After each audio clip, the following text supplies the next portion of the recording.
हिंदू धर्म मानता है कि ईश्वर ने कुछ भी नहीं बनाया, उसकी उपस्थिति से सब कुछ स्वतः ही बनता गया। सदाशिव को ब्रह्मा, विष्णु और महेश आदि का पिता माना गया है। सदाशिव की शक्ति को प्रधान प्रकृति कहा गया है। आज की कहानी है, एक ब्राह्मण भक्त को छोड़ भील के भक्ति भाव से प्रसन्न हुए महादेव। जरूर सुने।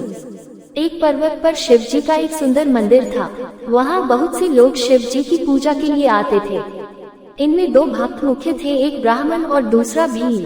ब्राह्मण प्रतिदिन शिव जी का फूलों से अभिषेक करता, भील जल से शिव जी का अभिषेक करता और भक्ति भाव से उनके सामने नृत्य करता था। एक दिन ब्राह्मण जब मंदिर में गया तो उसने देखा कि शिव जी भील से वार्तालाप कर रहे हैं। ब्राह्मण को यह अच्छा न लगा।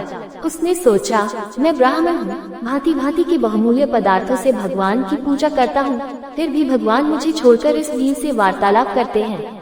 उसने शिव जी से पूछा, भगवान, क्या आप मुझसे असंतुष्ट हैं? मैं ऊंचे कुल में पैदा हुआ हूँ तथा बहुमूल्य पदार्थों से आपकी पूजा करता हूँ, जबकि यह भील निकृष्ट और अपवित्र पदार्थों से आपकी उपासना करता है, फिर भी आप इसे चाहते हैं। शिव जी ने उत्तर दिया, ब्राह्मण, तुम ठीक कहते हो, परंतु इस भील का जितना स्नेह मुझ पर है उतना तुम्हारा नहीं। एक दिन शिव जी ने अपनी एक आंख फोड़ ली। ब्राह्मण नियत समय पर पूजा करने आया। उसने देखा शिव जी की एक आंख नहीं है।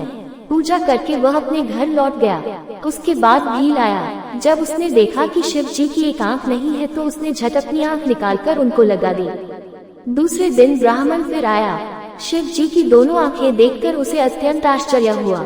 शिव जी ने कहा, ब्राह्मण, इस आंख को गौर से देखो, यह उस भील की आंख है जो उसने मुझे प्रेम पूर्वक समर्पित की है।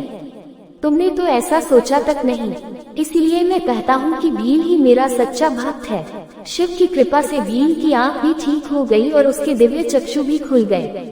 इसलिए मित्रों, भगवान शिव भांति भांति के बहुमूल्य पदार्थों से खुश नहीं होते अगर मन में सच्चे भाव न हो। अगर आप पूरी श्रद्धा से केवल एक लोटा जल भी अर्पित करें तो भगवान शिव आपकी पूजा से प्रसन्न हो जाएंगे।